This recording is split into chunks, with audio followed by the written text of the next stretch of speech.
each day. Where there's a will, there's a way.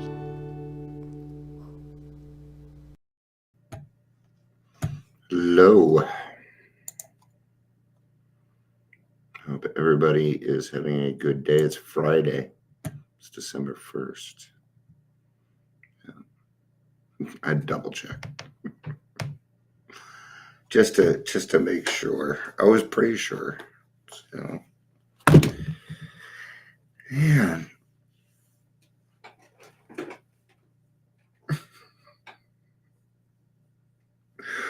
Oh, meetings could be so interesting sometimes. Hi, Patricia. It's good to see you.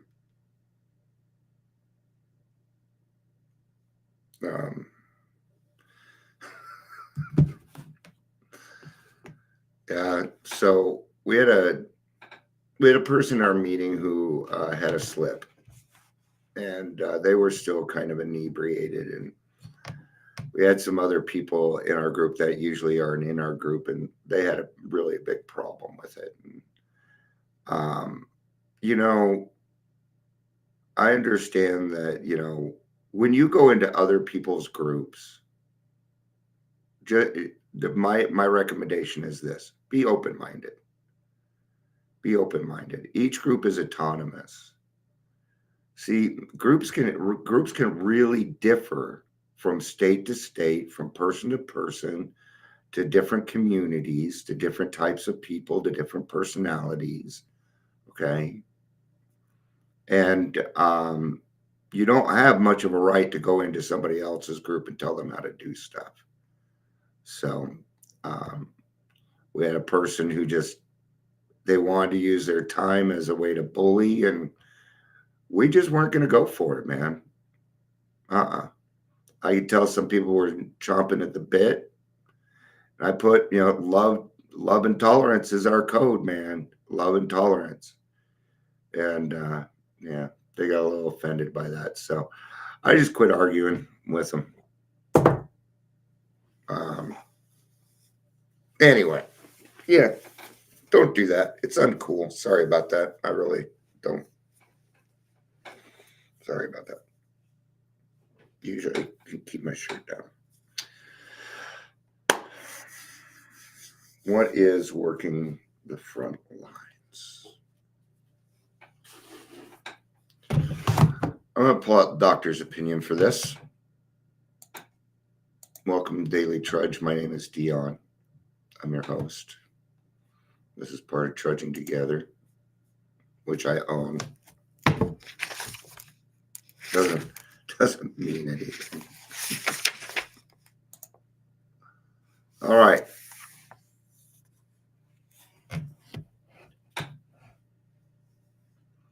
The subject presented, I'm going to start on XXVII, which would be Roman numeral 27. It's where the doctor starts writing again. He writes his second letter because the first letter wasn't very long and it didn't really say much.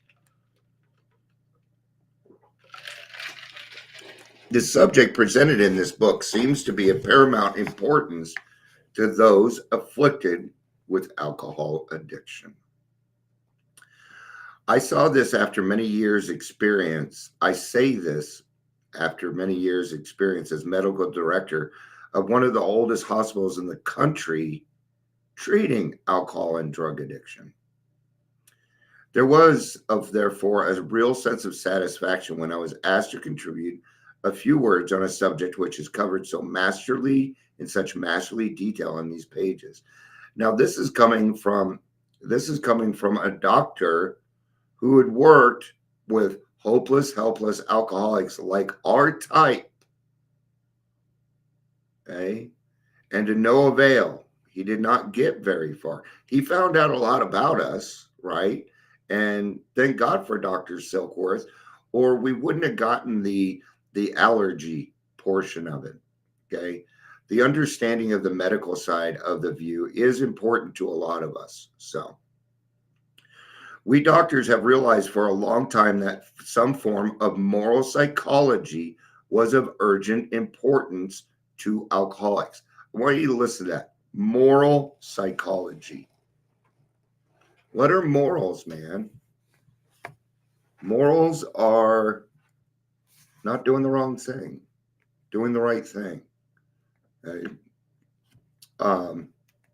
That's what it is. But its application presented difficulties beyond our conception.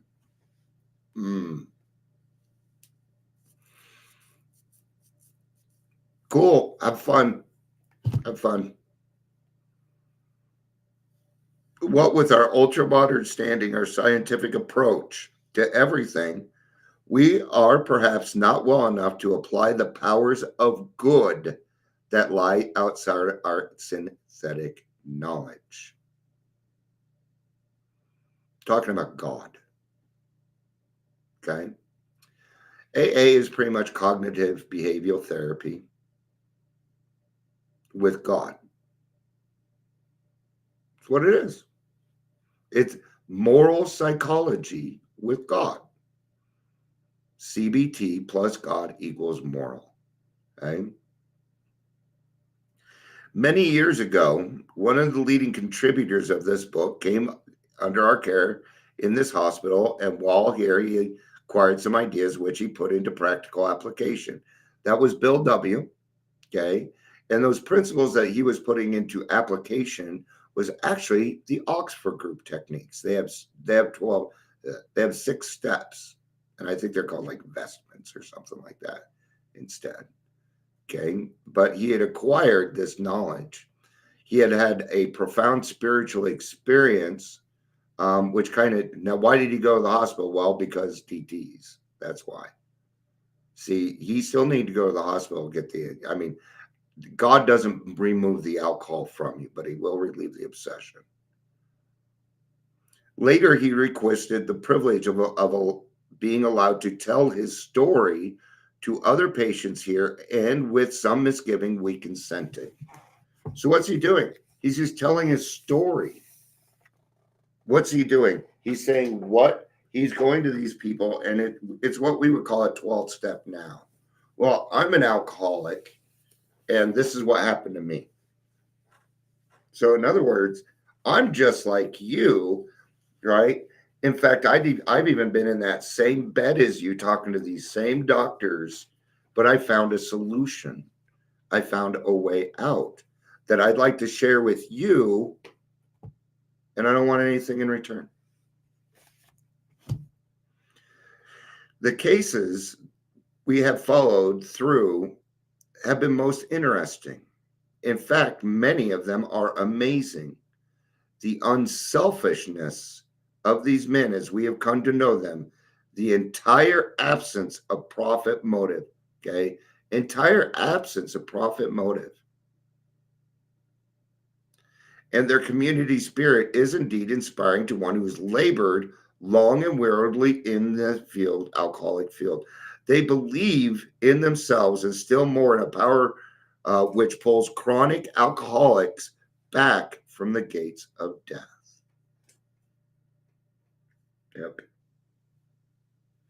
So this doctor had people dying on him left and right due to their alcoholism, right? And then this guy comes along. You know, how unselfish of Dr. Silkworth to let some guy come along who just got sober and start doing this stuff. What does that tell you? That Dr. Silkworth, in and of himself, had the entire absence of profit motive. That's what that means. That means he didn't do it for the money. He didn't do it for the prestige. I don't know what his motives were. Maybe he had a father who would beat him. Maybe his grandpa died in his arms from being an alcoholic. I don't know. But I am glad that he was there.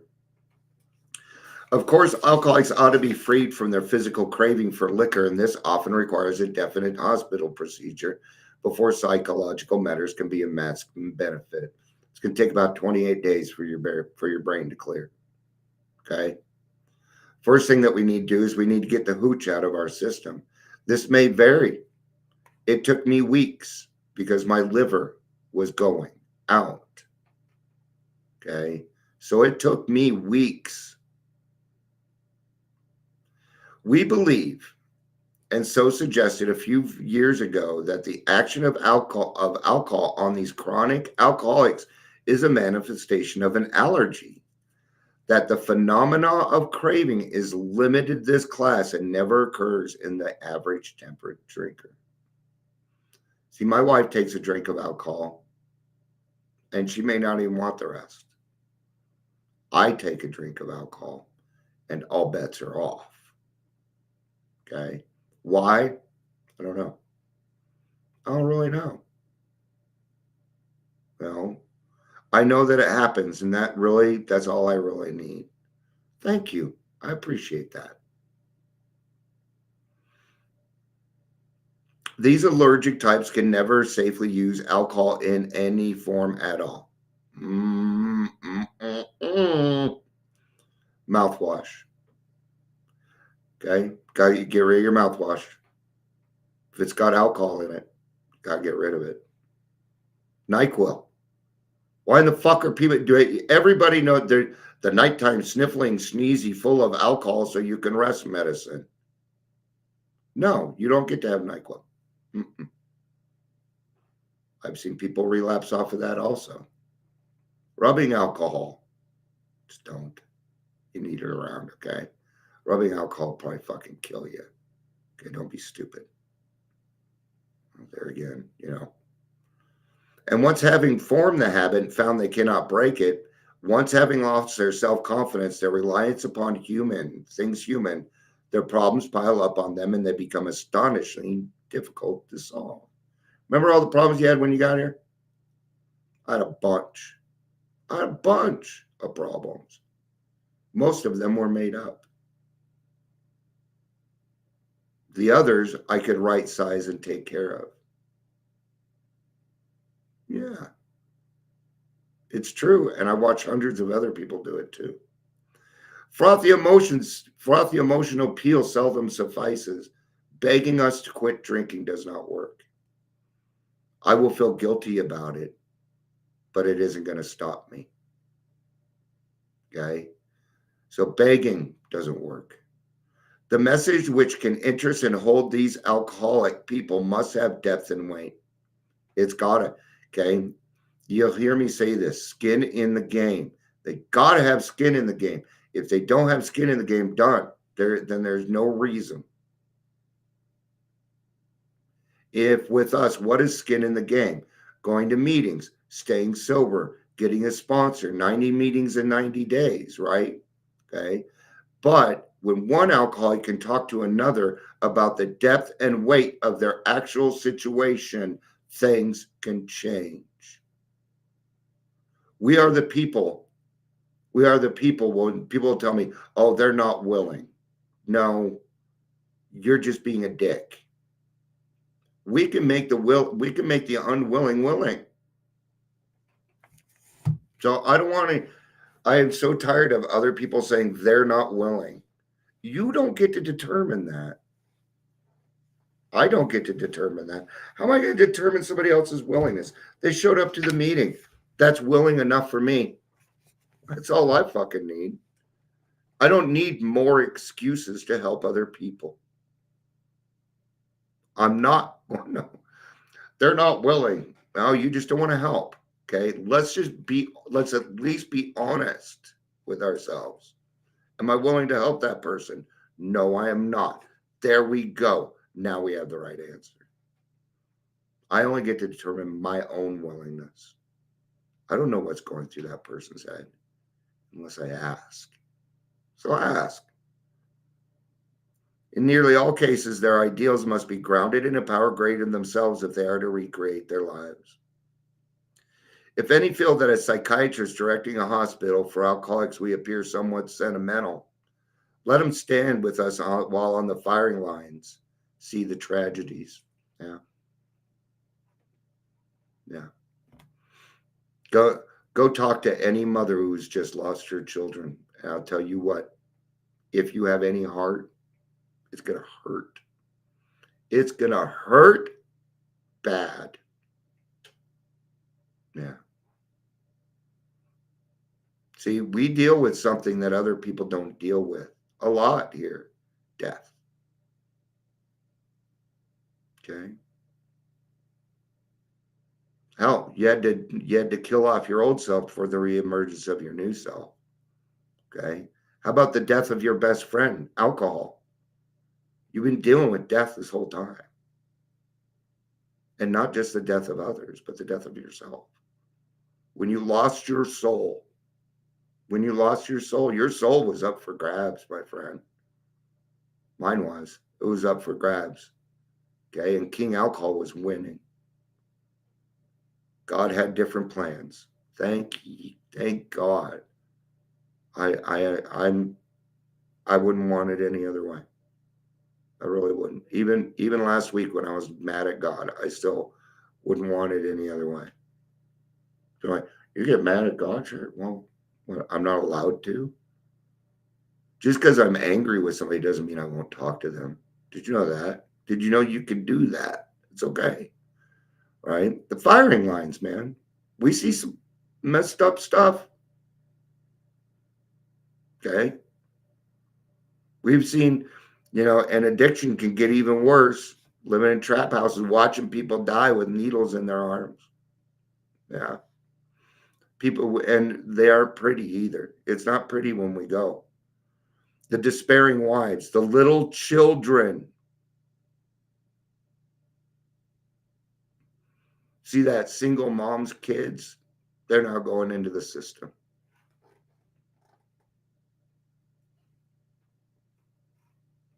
And this young lady, it isn't anybody in particular, is a beautiful, beautiful soul, and I know that. So yeah, I want to do anything that I can to help that person. Even if it means letting them run on for 2 or 3 minutes in a meeting while they're a little inebriated. And okay. I used to go to meetings on Skid Row. People would literally walk in the door drunk. Okay? I'm used to it. Okay? But then I go back and I think, don't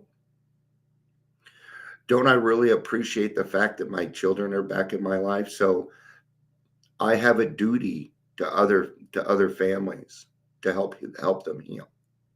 And that's my job.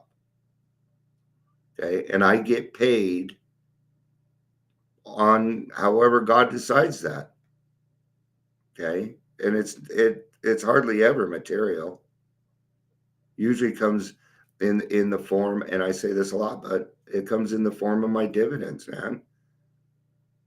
So let the solving of these problems become a part of their daily work and even in their sleeping moments. And the most cynical will not wonder that we have accepted and encouraged this movement. We feel after many years of experience, that we have found nothing which has contributed more to the rehabilitation of these men than the altruistic movement now growing up among them. And it's true. Alcoholics Anonymous is the largest organization in the world that no one wanted to be a part of. There's the qualification. I don't know if Alcoholics Anonymous is the largest. Alcoholics probably has more members than any other organization, I would think. So, but we are the people that work the front lines. I may be writing a letter because they didn't write me back about the detox. They didn't give me a time to speak, and I was not okay with that. Right. So I'll be writing them this weekend, just kind of filming. Hey, this is what happens when you guys leave at 5:00 on Friday. See, the work doesn't end. It doesn't stop. We don't determine when that time is going to be taken up. Okay. It doesn't work like that. You may get your time is going to be disrupted all the time when it comes to the program. It's going to be a part of life. It is part of the daily living that we do. Okay. We are the ones that are supposed to be on the front lines, not the professionals. Dr. Silkworth already said it doesn't work. But God forbid that we listen to the people of the past, even though they were right. They were right. All right. Thank you, everybody, for being here. I always appreciate when anybody can listen to me for 20 minutes. So, yeah, I love y'all. Be back tomorrow. We'll continue on step 12 in the 12 by 12. And we'll continue that tomorrow also. I love you all. Thank you all for being here. Peace out and have